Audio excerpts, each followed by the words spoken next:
surgió como resultado de qué? Como resultado de un vacío intelectual en el mundo religioso. Empezaron a coger prestado de otras. Entonces, cuando se vio que no había más explicación. Y déjeme decirle, es doloroso, pero hay muchos cristianos ahora mismo que están entrando a ese vacío también. Y a mí el miedo que me da a esos vacíos es que esos vacíos traen eventualmente estos tipos de postura e interpretación. Porque ahora hay creyentes que escucharlos a ellos y escuchar a un teólogo de estos de nueva era es básicamente lo mismo, ¿no? Es interesante, ¿no? Pero es precisamente cuando se pierde la cultura teológica. Por eso yo enfatizo mucho, usted meta la cabeza en el cielo todo lo más que pueda, pero deje los pies en la tierra. Exacto.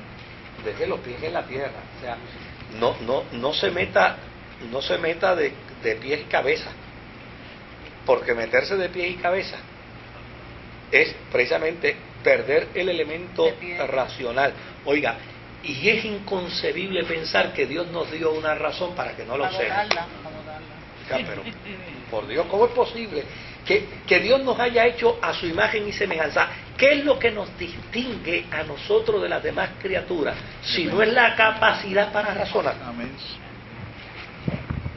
Porque yo tengo una perrita de 3 meses en mi casa que ahora yo llego a casa y tan pronto yo llego, ella me ladra para que la saque a dar su paseo. Y después que yo la saco a dar su paseo, a las 11:30 en punto me ladra, pero es para que la suba.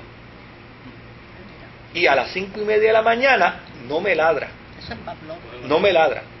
No, ella mueve el cuello y mueve las orejas, y moviendo las orejas me despierta para que la saque. Pero eso es instintivo. Eso no es racional. Esa es la teoría de Pablo. Sí. Ahora, fíjese que dato interesante, que muchos cristianos ya sencillamente hacemos desaparecer todo elemento racional de la fe en nombre de una espiritualidad que Dios no aprueba, que Dios no avala. Hay base suficiente para contradecir esta postura aristotélica dentro de la fe cristiana, con argumentos sólidos, claro, con argumentos contundentes, porque, o sea, ¿por qué decir que la fe se tiene que disociar de la razón cuando pueden complementarse? Por medio de la razón buscamos a Dios y por medio de la fe lo encontramos. Pues claro. y no solamente eso. La razón es un vehículo de fe que Dios ha impuesto en el intelecto del ser humano. Es un vehículo de fe. Ahora, es un vehículo de fe limitado, que trabaja que trabaja en aquello que puede controlar, en aquello que puede dominar, en aquello que puede contactar. Lo tangible. Ahora, la fe es otro vehículo de razón, pero es un vehículo de razón trascendente, que permite, ¿qué cosa? Permite entonces el equilibrio de la vida.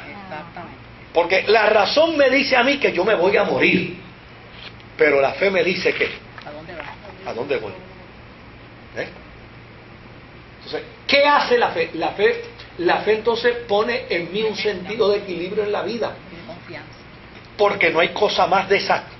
O sea, la fe me va a producir la esperanza, porque no hay cosa más desastrosa para el ser humano que saber que se va a morir y sentirse impotente ante la muerte. Eso es lo más desastroso al ser humano. Ahora, cuando la fe opera en medio de la razón y le dice al cristiano, como un joven que venía aquí a la iglesia y falleció esta semana, estaba trabajando en el techo de la casa y se cayó. Y se cayó y se enterró las costillas en los pulmones. Y lo extraordinario es que su sobrino está con él, y su sobrino me cuenta esto llorando. Y me dice, y yo lo miraba y le decía, tío, ¿qué yo podré hacer? Y dice, no, tú no puedes hacer absolutamente nada, quédate tranquilo, porque dentro de unos minutos yo voy a estar en la presencia de mi Señor. Yo me voy a estar abrazando con mi Jesús. Yo voy a estar disfrutando de su presencia. Quédate en paz.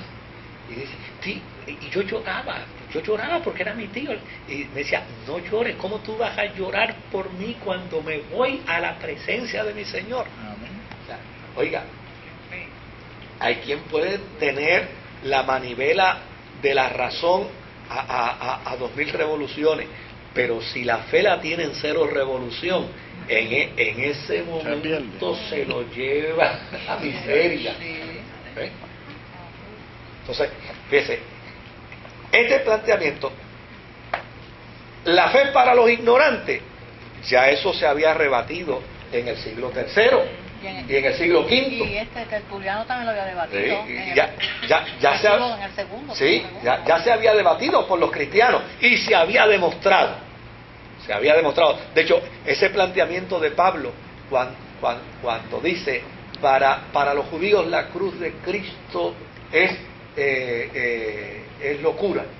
A los que se pierden, la cruz de Cristo es locura. Para los griegos es que no recuerdo bien el texto de manera literal, pero lo interesante es que lo que Pablo está señalando es, para los que se pierden, la cruz de Cristo es locura. Es decir, para los judíos y para los griegos. Pero a los que se salvan, es vehículo de salvación, es un vehículo de gracia. ¿Por qué? Porque para el griego era imposible que la salvación adviniera de un criminal pendido de la cruz. Es imposible. O sea, que Dios se haya hecho carne es imposible, porque el griego pensaba que en el mundo de la sombra y en el mundo de lo perfecto no podía haber ¿qué? No podía haber interacción bajo ninguna circunstancia. Y el judío, ¿qué pensaba? Que ese ladrón no podía ser el Verbo encarnado, precisamente porque lo matamos, porque se hizo pasar por Dios.